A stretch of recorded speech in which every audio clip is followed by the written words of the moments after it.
Okay then, Raiders, we are back and we have got loads to go over today as the weekly trials listing has rotated yet again and the new Breaking New Ground expansion has finally been completed, making way for the next one due to come at some point this month. This is absolutely huge because we all know that with this stuff comes brand new content and hopefully we'll see that thing come very soon. We've also got some information coming in from Embark Osin that looks to be relatively bad news, so we'll take a look at what it is that's happening with that one.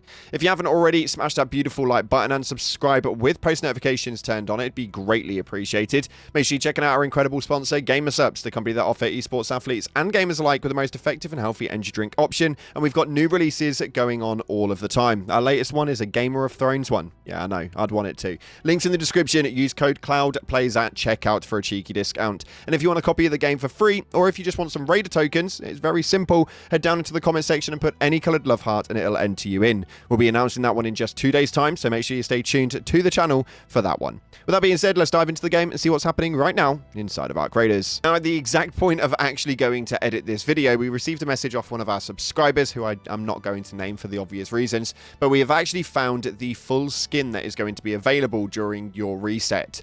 Now, I don't know about you, but this thing just does not seem worth it to me whatsoever. If we're going to be running this down a whole narrative of the whole idea of a expedition is because of the cosmetics that you're able to obtain that other people don't have the access to, they definitely need to make them look a little bit nicer than this one. Let me know your thoughts on that one in the comment section below. Let's dive into the rest of the video. So starting off, we can see right here that the Breaking New Ground expansion has finally been complete. It states that you did it, Raiders. The Stellamontis tunnel is fully operational and we've begun surveying the area. Be careful out there. Now, this is absolutely huge because that means that we have now made our way out of this live event. The reason why it's quite helpful is because we've got the new Cold Snap event that's going to be happening at some point over the next couple of weeks, hopefully sooner rather than later, and we can dive into what it is that they have in store for us there. This event was a major success, and for those of you guys who like PvP, the Stellamontis map is absolutely riddled with it right now, so having that as an addition was really nice indeed. Overall, really good first live event. Moving forward from that, though, we have got to take a look into the brand new weekly trials, which have just rotated live on game. So as we can see right here, we have got the weekly trials rotation on screen. The first one we need to take a look at is destroying ticks, fireballs, and pops. Now, this is extremely easy. Most maps that you go into are absolutely riddled with them, and if you go into a night raid or some sort of elemental move, then it'll be really easy to get those ones knocked out. On top of that, we have got to search for supply drops. Now, this one is going to be located on your map as you get close to them. They aren't absolutely everywhere, but if you go onto an interactive map on the websites in the link in the description, you'll be able to find those supply drops pretty damn easily. Damaging wasps is something that we all know and love doing, as they are really easy to take out by taking out a couple of the turbines on the side, and you can draw those in by giving yourself some snitch scanners, throwing them out, and it will spawn 2 in at a time. If you do that in a night raid, you'll get it done extremely fast.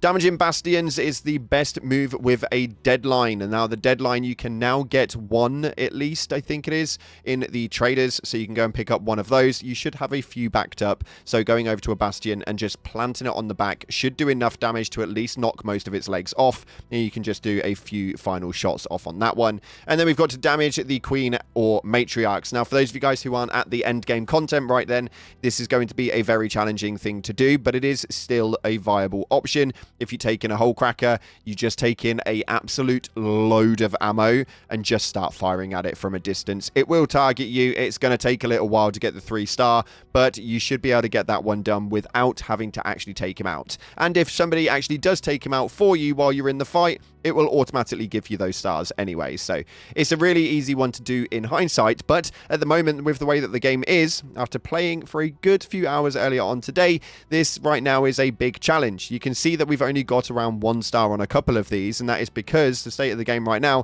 is in relative aggro mode, meaning that so many people have got pretty much everything they want done, and they are now just going in for the PvP. Some people are even asking for the PvE to be removed, as well as the other side of the fence that wants the PvP removed moved properly as well. It's a really frustrating time, but the game right now is still in its top form, and it's doing really, really well, although it's just a little bit difficult to get some of that PvE stuff done. Something that we're also having problems with right now, Embark Ocean has just approached over on the Discord as people's extraction loadouts are being deleted. A really weird one, and I'm not too sure why it's happening, but a load of reports, as you can see on screen, of what Embark Ocean has responded to are actually losing everything. It's so damn strange to me. It's mental, but yes, there is a absolute problem at the moment where after they manage to successfully extract, they load out with nothing in their backpack. So it's a very scary one indeed, but the team are looking into it, and hopefully they'll be able to return the stuff that has been missing throughout it.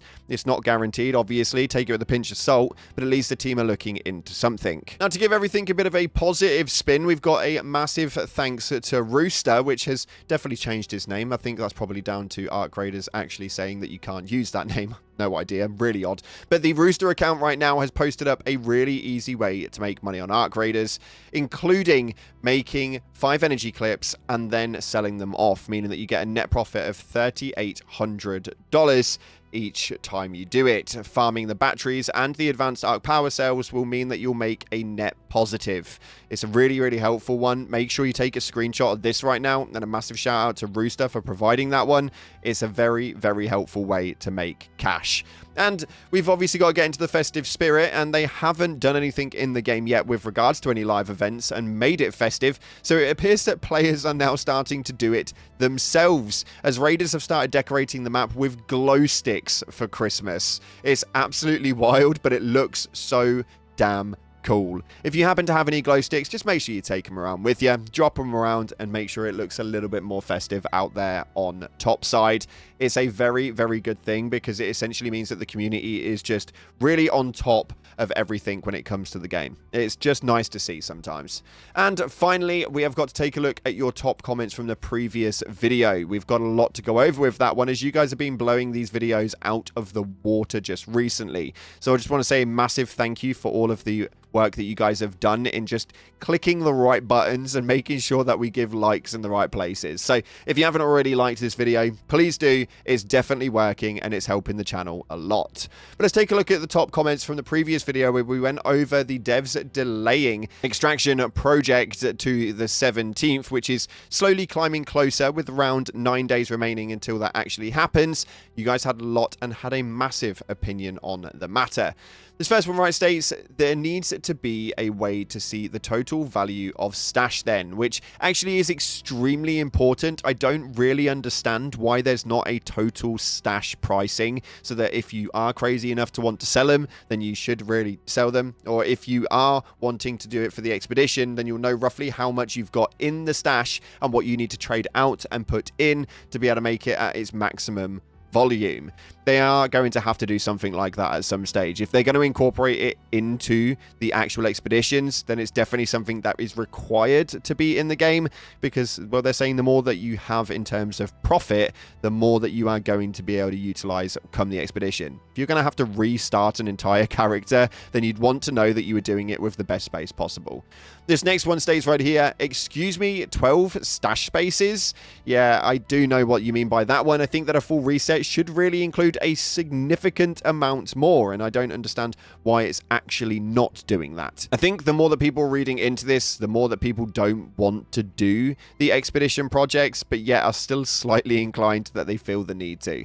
A lot of people are now trying to work their way around it and trading off blueprints to their friends who aren't doing the expedition resets to be able to hold their blueprints, so that when they do reset, they can just take them back and load them straight in. I do feel like it defeats the point a little bit, but it just seems like there's not much of a positive around the expeditions at all just lately.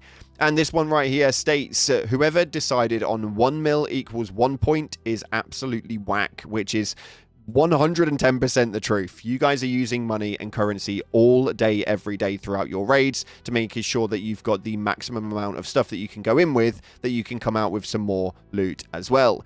And I only know a few people who are in the millions. I don't really know a massive amount that actually are. Let me know. I'm intrigued. How much currency have you guys got on your account right now via the comments section below?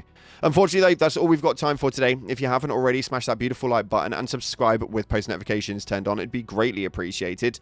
Thanks again for watching. I appreciate you all. And as always, up until the next time, I'll see you in the clouds.